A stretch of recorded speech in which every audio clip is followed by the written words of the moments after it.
You have people that can tell a certain story, get an idea out there first, and they attract all of the venture capital money. They attract all of the attention. They attract all of the media. And it just fuels itself. There's a mimetic process that kicks off. And I think, the same is true in science as well. To give you an example, I recently read that there's kind of a real controversy right now in Alzheimer's research, because a couple of decades ago, there was some well-funded studies that got a lot of press and attention that linked the cause of Alzheimer's to a particular protein in the brain. And it sort of directs what I call hot capital, right, to this one idea. And they can overlook all of the other things that are going on, all of the other research that's happening. And for years, sometimes even for decades, right, all the attention is focused on this one thing.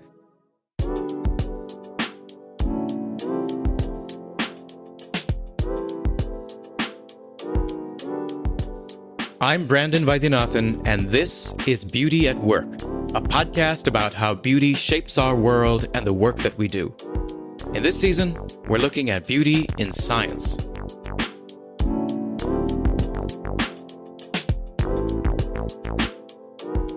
Hello, everyone. Thanks for joining us. My guest today is Luke Burgis. Luke began his career on Wall Street in investment banking and private equity, and went on to found multiple companies in technology, consumer products, and wellness. He is entrepreneur in residence and director of programs at the Ciocca Center for Principled Entrepreneurship at the Catholic University of America, where he's also a professor of business. He graduated from New York University's Stern School of Business with a degree in finance and accounting, and later studied philosophy and theology at a pontifical university in Rome. Luke is the co-author of the book Unrepeatable, Cultivating the Unique Calling of Every Person with Dr. Joshua Miller, and the author of the bestselling book Wanting, the Power of Mimetic Desire in Everyday Life, which I highly recommend. Really excellent book. And this book is inspired by the ideas of the social theorist René Girard on the mimetic or imitative nature of human desire.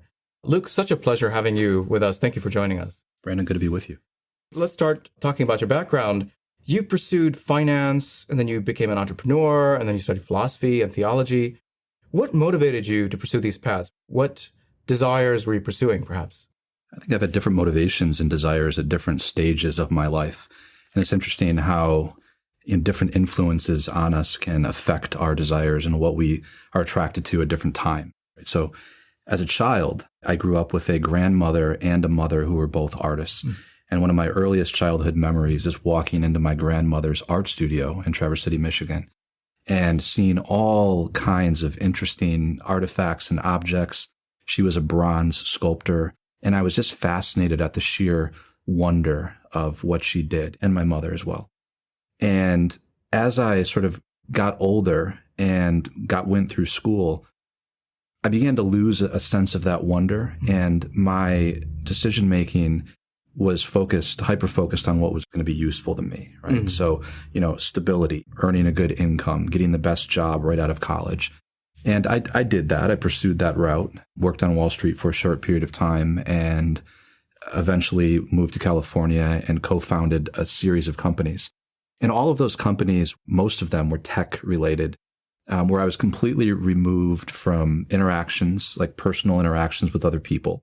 One of my companies was an e-commerce website, so I was behind a computer for most of the day. My other company was a food distribution business where I was putting snacks in vending machines and distributing them around the country. And I realized at one point that I had sort of lost some of that excitement, that childlike wonder and excitement and ability to be affected by the world around me, right? I wasn't as curious as I was when I was a child. And that really bothered me, right? There was like a level of affectivity that was gone, and I couldn't put my finger on what it was. And eventually, through sort of a series of events that unfolded in my life, I was regrounded, and I sort of had to just get away and come back to the things that were most important to me. And I rekindled some of that childlike wonder that I had. And I realized that it was really important to me as an entrepreneur to separate myself from the constant grind, to step back and try to integrate the things that are really important to me in my life, right? So that's around the time when I decided I do have this real thirst and hunger for art, right? for beauty that I was sort of lacking in my life at that time. I lived literally in the middle of the desert in Nevada, which the desert can be a very, very beautiful place. But I was in Las Vegas, which depending on, on your perspective, it may not be the most beautiful, bright, shiny lights. And I really craved that. So something was rekindled inside of me. It's almost like a desire that had always been there that I'd somehow forgotten. And this sort of led me back on a path to a kind of a more integrated way of looking at my work. I felt fragmented, and then I was sort of able to become whole again through this long process of searching. The desire for beauty, the desire for wonder, it seems were part of that search. And then you ended up writing a book about desire, right? And this, as your book Wanting, is about mimetic desire. What is mimetic desire, and why does it matter? So mimetic desire is a phrase that comes from a French social theorist named René Girard.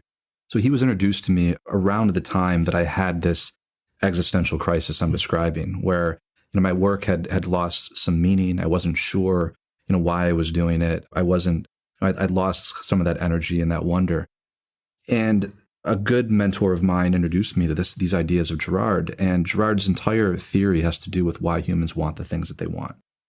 And he explored classical thinkers like Plato and Aristotle, who recognized that there's a strong role of imitation in human life. Human beings imitate. It's how we learn. It's how we learn languages. It's how we learn to be part of a certain culture. And imitation is this tremendously powerful force in human life. René Girard's kind of contribution to this perennial exploration of the role of imitation in human life is that humans' powers of imitation go deeper than external forms of imitation, right? Which he called imitating, sort of the imitation of representation, right? Things that we can see, right, on the external surface. We even imitate the desires of other people, right? We read below the surface level and imitate what other people want. So we're social creatures. And mimetic desire, mimetic is just a word for imitation, right? Because it comes from the Greek word meaning to imitate. The reason that Girard didn't call this kind of desire imitative desire is because he wanted to distinguish it from the kind of imitation that we're happy to talk about and admit, right? Like we talk about imitating role models when we're children. This is very common. Mimetic desire, he said, it usually happens unconsciously, right? We're usually imitating other people who are models of desire for us in some way, who are mediating desires to us in an unconscious way, because as adults, we don't always like to admit that we're affected in this way by other people. We like to think of ourselves as very independent and autonomous. And the heart of Girard's theory is that our desire by its very nature is social. We imitate the desires of other people for better and for worse, right? This happens in tremendously positive ways when we're inspired by somebody else's, beautiful desire, right? Maybe they have some kind of quality. Maybe they're a tremendous father or mother, and that, those are great desires to imitate, right? But other times we can be drawn into to pay attention to bright, shiny objects, right? That other people model to us, whether it's a certain kind of a lifestyle. And I realized that's what was affecting me my whole life. I sort of looked around me and found models to imitate without necessarily knowing that I was doing that, which somehow caused me to kind of lose myself in a way and forget that original sense of wonder, that original kind of openness to the beauty around me, as I began to be on this hypertrack focus of, career, financial stability, totems of prestige, right? Which in my world were, having certain kinds of watches and things like that, right? As beautiful as they may be. It was kind of a search for status, right? And status always, I guess, seems like it might be beautiful before you have it, but then you realize that the search is kind of empty. You're reminding me of the work of Will Storr. He's got this new book on status. He argues that everything we do is a pursuit of status, and we can't escape it. And even if it's the pursuit of, say, spiritual status, wanting to develop some sort of interior perfection, that's still a kind of status chasing in some sense. I don't know if you have any thoughts on whether we can escape the pursuit of status, and particularly, can we escape mimetic desire? I think it depends on, we should probably kind of try to define status then, right? Is status a state of being, right? Is that kind of what we're seeking? In that sense, I think that no, in that sense, there is no escaping a search for status, right? We're constantly seeking a certain state of being. But status can be, we can seek more superficial forms of status and more grounded forms of status, right? And I think that's where the difference lies. And I view status as kind of a qualitative spectrum. Another, this is not equivalent to status, but, the word prestige is a very interesting one. Often we seek professional prestige. We seek, our colleagues, right, to esteem us or to think that our work is important. And prestige can be a slippery slope because it literally comes from the Latin word for illusion, right? There's a great movie that's named The Prestige about two rivalrous magicians. So prestige being this sort of relatively abstract concept, the desire for prestige itself can lead us to, realize how empty it was, because when is enough, right? When will we ever have enough prestige? It seems to be the kind of thing that leads naturally to the desire for more of it. Yeah.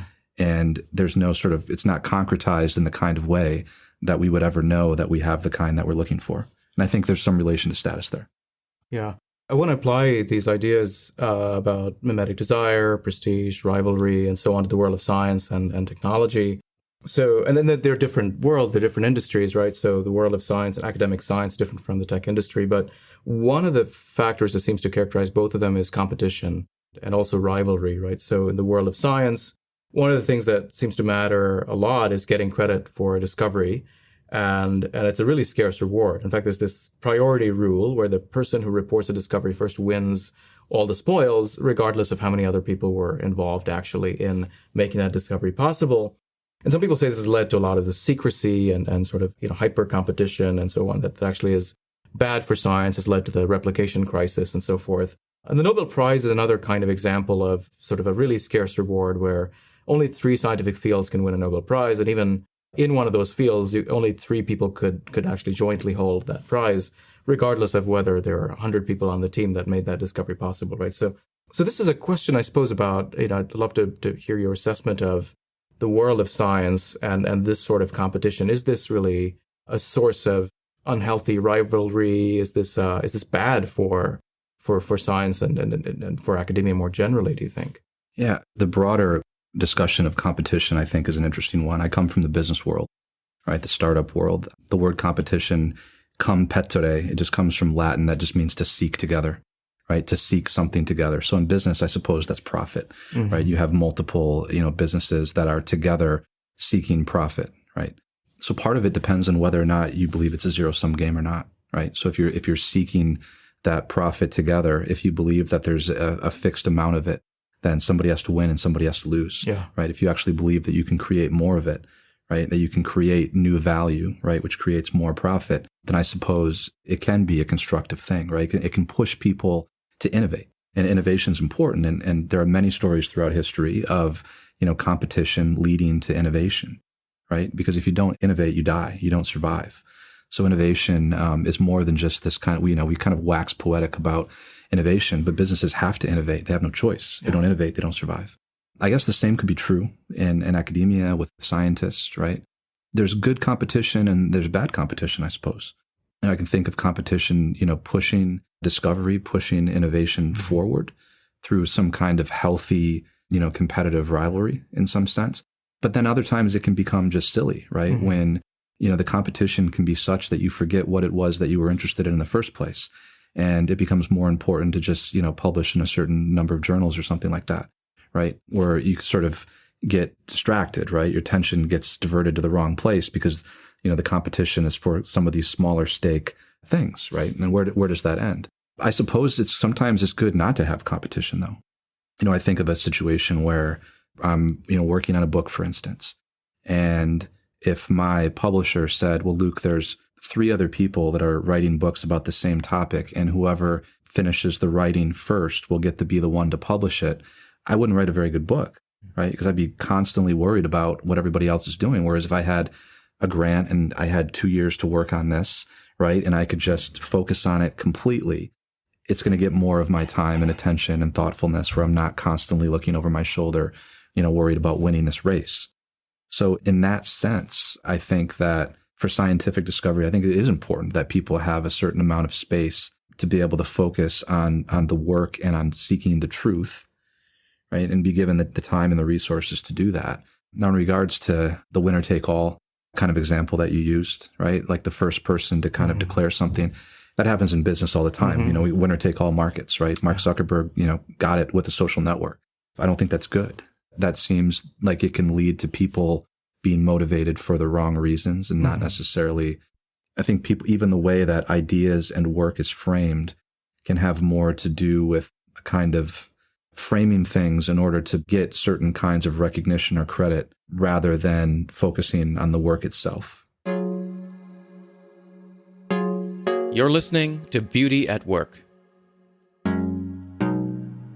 What do you think are, perhaps more broadly, the conditions for mimetic rivalry versus sort of more healthy competition? Like, what are sort of structurally those differences? If you had the ability to, say, set the stakes, whether, say, you were the National Science Foundation, you wanted to incentivize funding or, some other way to control sort of structures of competition, is there anything you would do to sort of create healthy versus sort of this mimetic kind of competition? Yeah, an interesting distinction that Girard makes when it comes to the different kinds of mimetic desires. He says that there are two major kinds of models of desire in the world. There's the kind of model of desire that is external to us, that we don't necessarily have contact with, that we can't really become rivals to. An example of this would be a doctoral student and like some famous, researcher who already has their PhD. They're sort of not competing for the same things, right? They're in different worlds, at least until the student, right, becomes sort of on a level where he can compete with the master. The other kind of mimetic desire, or the other kind of model, is an internal model of desire. And this is somebody who's kind of inside of our world, right? Who's very, very close to us.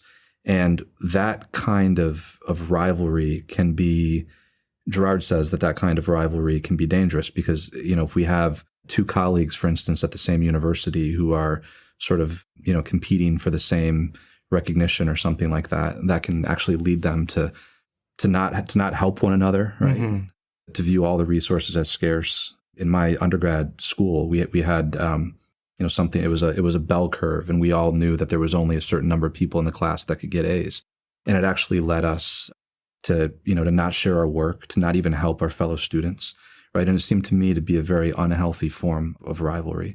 So I guess creating the conditions in which people have trust, right, to share their work, to help one another, to work towards the common good, does require that they're not in a position where they're competing for the same scarce resources in some way. And I don't have the answers for exactly how to do that if I was, on a committee with a prize or something like that. But I do think more thought needs to be given to this kind of feature of human nature, right? It's not enough to just sort of dangle recognition and money out there. I think creating structures and conditions that will foster cooperation and trust between the people that are competing actually is important, especially in that domain. Yeah, because it seems like, the work we're doing is looking at the role of beauty in science. And for a lot of scientists, they'll say encountering the beauty of not just nature or scientific phenomena, but the beauty of understanding. When things come together, you gain an insight into how reality works. That's really what makes everything worthwhile. That's why you go into science. That's why you put up with long hours in the lab. And that's why you put up with even bullying and sort of, the harassment and some of the negative aspects of science and then chasing after grants and so forth. But the sense of competition, the idea that I have to get my idea out there, otherwise we don't really get funding and I, lose my students and I lose my postdocs and so on. And that really sort of seems to undercut that ability to experience the wonder, right? I mean, which is kind of, I think, a little bit analogous to your experience, right? The initial wonder that draws you to do something in the world and to create something of value is undercut by those mechanisms that, in theory, are supposed to keep the engine moving, but it doesn't often happen that way. Is the world of technology similar? I mean, is Silicon Valley, that's a world that you're a bit more familiar with. I mean, how different is that from the world of academic science or academia? I don't know if it's very different at all, right? Because we're talking about, when it comes to mimetic desire, we're talking about kind of a feature of human nature, right? At least for Girard's claim is that this is something, it's part of human nature, and it's, humans in Silicon Valley and humans in science and in academia. So in Silicon Valley, you certainly have phenomenons where, you have, there's a first mover advantage, right? You have people that can tell a certain story, get an idea out there first, and they attract all of the venture capital money. They attract all of the attention. They attract all of the media. And it just fuels itself. There's a mimetic process that kicks off. And I think, the same is true in science as well. To give you an example, I recently read that there's kind of a real controversy right now in Alzheimer's research, because a couple of decades ago, there was some well-funded studies that got a lot of press and attention that linked the cause of Alzheimer's to a particular protein in the brain. And right, it sort of directs what I call hot capital, right, to this one idea. And they can overlook all of the other things that are going on, all of the other research that's happening. And for years, sometimes even for decades, right, all the attention is focused on this one thing, which can cause funders and researchers to miss other things, right, because we're so focused on this one thing. So there is something to that. I mean, that seems to me to be dangerous, or at least can cause us to miss opportunity, right? Because we think that, the understanding, the truth is must be found in this one area because that's where everybody else is looking. And that could perhaps simply be for mimetic reasons. And that's why it's important to at least be aware that this mimesis works in pretty much in any domain that we're in human life. No, I think that sounds a little bit like one of the debates that's pretty live in physics, which is around the idea that beautiful mathematics for a long time has been seen as a guide to truth. And especially this past century, the first half of the century, a lot of predictions that were made just sort of betting on what physicists found to be beautiful turned out to be true. And then since the 60s, it's sort of stopped working. And the argument is from the critics is something similar, that we're directing our attention to certain aesthetic criteria that worked for a while, that was really hot for a while, but now maybe it's outlived its utility. Mm. And so I'm curious about what is the link then between that kind of beauty? Because really the folks who are pursuing this route of investigation are saying, look, the math is beautiful, it must be true. And they're led by a conviction about beauty. Perhaps in some ways, not too different from some of these venture capitalists who are pursuing some sort of aesthetic judgment. And I'm curious to know whether, like, the kind of beauty people find, how is beauty, I suppose, related to desire and to mimetic desire? Yeah, I think we imitate models that we find attractive in some way. That we wouldn't imitate a model subconsciously or consciously if we didn't in some way believe that they possess some quality of being that we would like, right? So we're somehow attracted to them in some way. Now, I think there's a difference between attraction and beauty.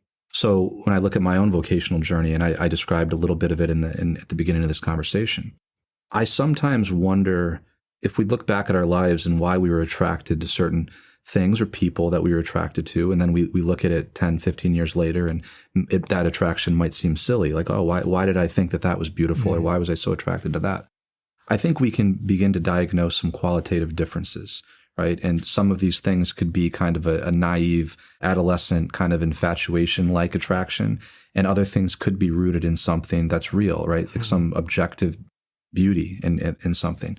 I've wondered often whether the things that we find beautiful at different points in our life, if those are some kind of signpost to kind of where we're going to find our ultimate satisfaction and fulfillment in terms of a professional career, calling, or vocation.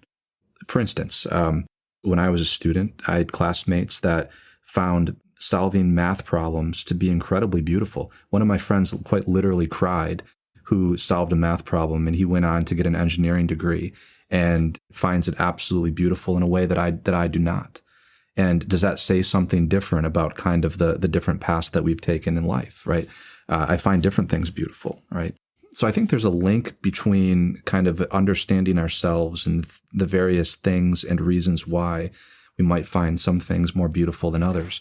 But I think understanding that these qualitative differences and why we're attracted to things is really, really important. Is there kind of, in my book, I differentiate between what I call thin desires, which are desires or things that we're attracted to that kind of come and go, right? There's nothing enduring about them. There's no continuity. I might be attracted to this thing today, and then next week it doesn't matter to me anymore. As opposed to a thick desire, which seems to be rooted in something that has solidity, continuity, it's enduring. There seems to be something objectively real about that desire. And there's where I think there's some deep connection to beauty. Yeah, and it seems like beauty is one of these things that we can make a sort of second order reflection on, right? We can ask ourselves, it's just one thing to say, I find this beautiful, but then should I? And we can sort of assess why it is that we find the things beautiful that we do, and whether we ought to pivot. And that's in some way, one of the issues in this conversation around science is whether the science we find beautiful today is a reliable guide to truth. Should it be something that necessarily will always be reliable? And I want to ask, you've written this article, this essay for Wired, in which you talk about the difference between the logics of Athens and Jerusalem and Silicon Valley, right? So the relation between reason and faith and technology. Could you say a little bit about what your argument is in that piece and how science might fit into that relationship between reason and technology in particular?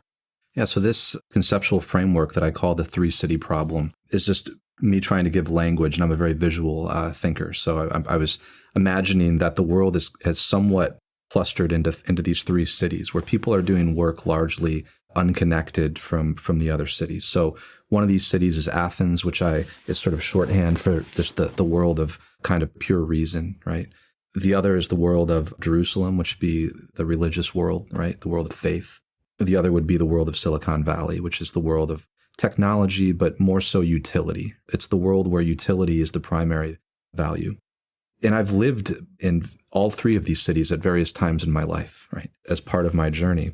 And the feeling of fragmentation that I felt was me wanting to have all three of these cities sort of coexist in the world that I was in and inside of myself, right? Because I am a religious being. I do look up at the sky and wonder about things.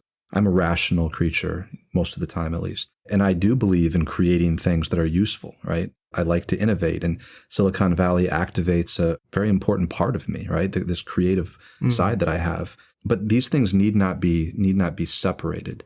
And I guess if I was to situate, I think beauty is part of all three of these cities. In my experience, I tend to find the beauty most in Jerusalem, right? Like when I walk inside of a beautiful church or something like that. But that shouldn't be the only place that we talk about beauty, right? It shouldn't be relegated to any one of these three places. Beauty is just kind of this perennial human need.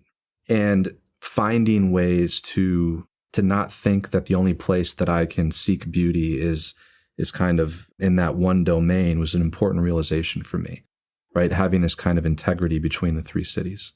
A really important part of beauty is integrity and coherence, right? It's like one of the things that at least the scholastic philosophers said were really important qualities of beauty: claritas, integritas, and coherence.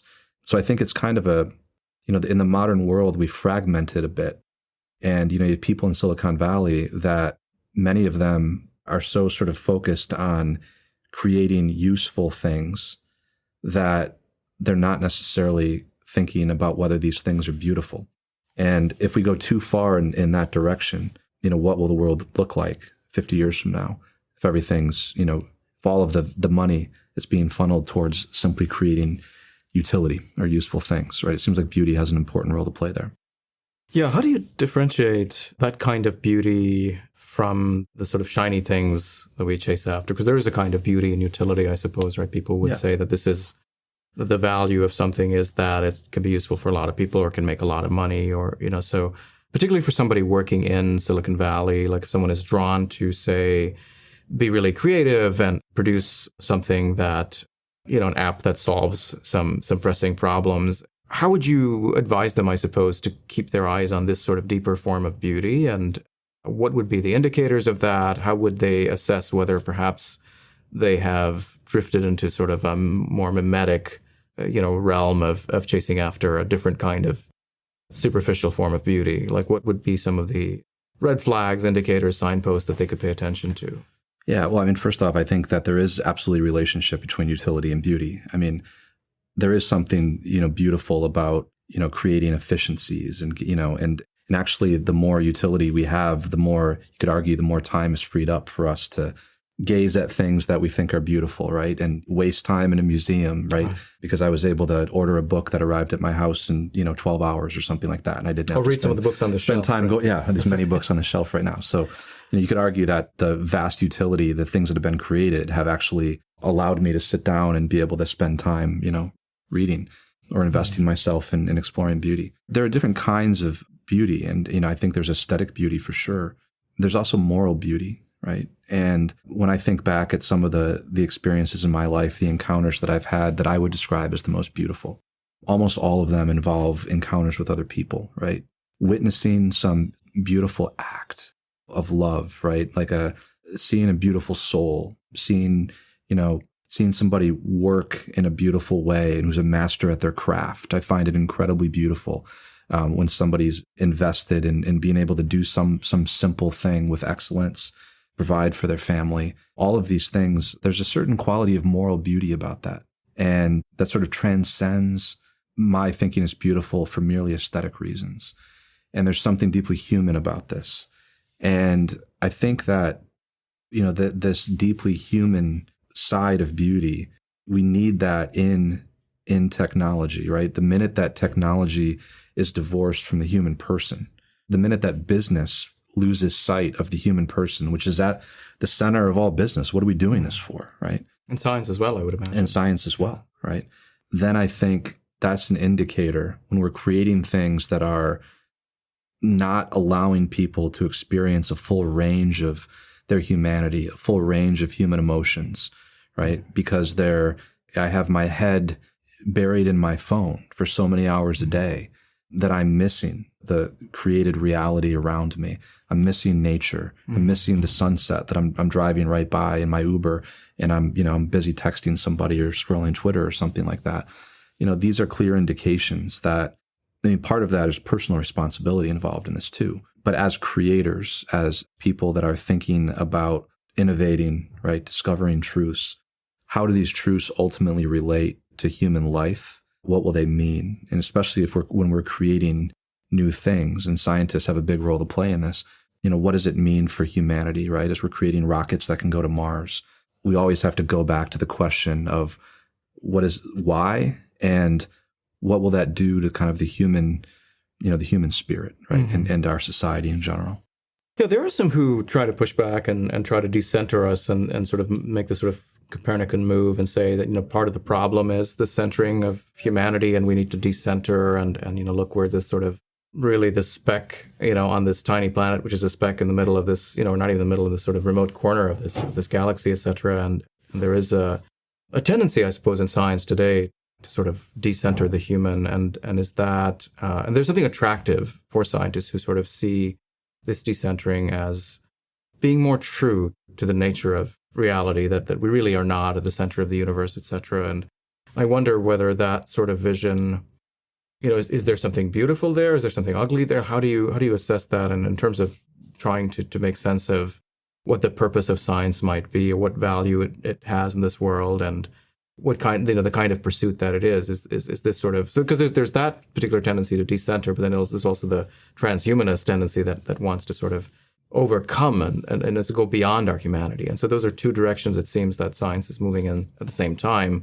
I wonder what your thoughts might be, particularly in the world of technology where people want to capitalize on these directions. Yeah, I would say I don't think we can't escape mimesis, right? René Girard is clear. We can't escape a mimesis. We can just learn to operate as mimetic creatures in different ways. So we can't fully escape that. And I would argue that I don't think we can completely forget ourselves and do away with ourselves, right? Like no matter how hard we try, we are observing reality as from your chair and from my chair. Yeah. And we can never completely sort of, we're not neutral observers, right? We're observing it from a place in the world. So this makes me think of the word transcendence, right? And I do believe the search for truth and beauty has to do with transcendence, right? Transcending ourselves in a healthy, positive way, right? I think of when I see something beautiful. I just did shortly before we got together, actually. I had an encounter with a person on the street, and it drew me out of myself in a positive way. All I could think about was, all the things I had to do today. I was getting ready, to have our conversation. This encounter, which I was beautiful in many ways, drew me out of myself in this wonderful way. And I think, encounters with beauty, encounters with truth are this, human desire to kind of continually go beyond. But that doesn't mean that transcendence does not mean completely discarding ourselves, right? That would be, I think, not a healthy way of thinking about it. And I think that's the transhumanist movement, I think, sort of tends towards that. There's an element of continuity, I think, about our humanity that's good. We're part of this ecosystem. So I think that transcendence is what desire is ultimately about, right? It's the search for transcendence. And how beautiful of a thing is it that we are social creatures that have mimetic desire, because I can meet somebody, enter into their world in this wonderful way, share experiences with them, and we're united in this shared desire for, some common good, for instance. That's something that's uniquely human, and I think is good and noble. And science does wonderful things to unite us, right, and to show us what's possible. So one of the things that Girard talks about, and you've written about in your book, is the ways in which mimetic desire and rivalry then leads to scapegoating and violence. And particularly during times of uncertainty, it seems like we really want to look for scapegoats. We're still emerging out of this pandemic, and it looks like uncertainty has been pretty rife. And some people argue that science has been sort of scapegoated in this process. And we're still, I think, divided in terms of whether we can trust vaccines or not, whether we can trust scientists or not. I'm curious to know your thoughts on what can bring us out of this sort of world of mimesis, and can beauty in any way save the world, as Dostoevsky might suggest? This tendency of humans to imitate one another and blame is kind of at the heart of this idea of scapegoating, right? Which is a fundamental part of mimetic theory, that we often, quickly mimetically unite against somebody that can bear the blame for our problems or our uncertainties. And I think that's certainly, we've seen a lot of that, especially over the last few years. And that happens in a kind of closed system, right? Where people are turned inward on themselves. And there's the lack of any kind of transcendent good that could pull them out of that mechanism, right? So the scapegoat mechanism, in Girard's view, is inevitable in any kind of closed system where there's, what he calls a mimetic crisis, right? Where there's a lot of uncertainty, there's a lot of blame that sort of spreads by contagion within a community, any group, any culture. And the way that is eventually resolved is by finding the scapegoat. But that happens in a closed system. And he would call that the scapegoat creates a sense of false transcendence, he would say. Right? It's a false transcendence that it actually produces a feeling of catharsis. We may even call it a false beauty or something like that, right? Like a beauty that, like we've now, pinpointed the problem, right? And we have understanding about what the problem is, right? But a false understanding, right? And if there is a genuine transcendent good, that it has the effect of pulling us outside of ourselves, right? And we're not necessarily turned inward. I think of, for instance, the famous example of Christmas in World War I, right? Where the soldiers in the trenches just had there was somehow this beautiful day, this idea, this thing that was bigger than them facing off, right? And they put down their arms, so I do think that beauty is extremely important, and it can act as that way to turn shoulder to shoulder and to look together at something that is truly like a real form of transcendence, and not the kind of false kind that we get from the scapegoat mechanism. Would you have any advice on how our listeners, our viewers, could cultivate attentiveness to that kind of beauty in their lives? Oh, wow. I think gaining some kind of distance from the noise is important. So for me, silence is beautiful. And one of the reasons that silence is beautiful is that it just helps me become so much more attentive to the world around me. I have to unplug. I try to do it once a year for 4 or 5 days. And I'm grateful, and I'm very lucky to be able to do that. But I think there are little ways throughout the day, right, to develop routines where we can sort of step back from the mimetic system dynamic that we're in and sort of look around and refocus. And that's been the single most important sort of, tool for me to use for people that are in science, for scientists. I think it's really important to tell stories about the role that beauty has to play in your work, right? In their work, to avoid kind of my journey, which was pursuing things for utilitarian reasons, right? STEM majors are seeing soaring popularity right now. Oftentimes, I'll talk to students and ask why they want to go into engineering or something like that. And it's because, well, it's the easiest to get a job and, to earn money. I don't know if they've heard as many stories as they should about the sort of integral, all of the other reasons, right? The stories of beauty, the stories of what it feels like to achieve that understanding, right? I think this would sort of round out the motivation. I think it's really important to talk more about the role of beauty in work and specifically in science. Luke, thanks so much for your time. It's been wonderful. Thank you for having me. Hey everyone, thanks for listening to this episode of Beauty at Work. Please be sure to check out the show notes for more resources from our guest. I hope you really enjoyed this episode. If you like the show, please be sure to share this episode with your friends. And also please subscribe to our podcast and leave us a 5-star review. It really helps us out. Music for this show was provided by Venkat Subramaniam, and the podcast was edited by Dave Visaya from Podcast Engineers. This season of Beauty at Work is sponsored by Templeton Religion Trust as part of a grant on the aesthetic dimensions of science. To learn more about this project, please visit wellbeinginscience.com. Also, for the broader project on beauty at work, please visit beautyatwork.net.